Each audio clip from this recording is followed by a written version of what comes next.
আসসালামু আলাইকুম রহমতুল্লাহ। বন্ধুরা কেমন আছেন সবাই?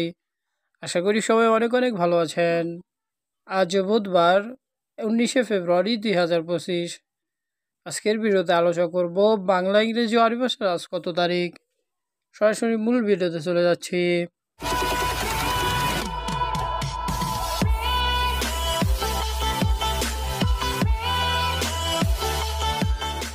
আজ বুধবার 19শে ফেব্রুয়ারি 2025।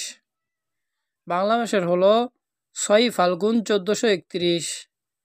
এখন জানবো আরবি ভাষার আজ কত তারিখ। আরবি ভাষার হলো 19শে শাবান 1446। আমাদের বিভিন্ন কাজের ক্ষেত্রে বাংলা ইংরেজি ও আরবি ভাষার তারিখের প্রয়োজন হয়। নিয়মিত বাংলা ইংরেজি ও আরবি ভাষার তারিখ সহ শিক্ষণীয় ভিডিও পেতে চ্যানেলটি সাবস্ক্রাইব করে রাখুন। সকলের সুস্বাস্থ্য এবং মঙ্গল কামনায় আজকের এই ভিডিও থেকে বিদায় নিচ্ছি। আসসালামু আলাইকুম ওয়া রাহমাতুল্লাহ।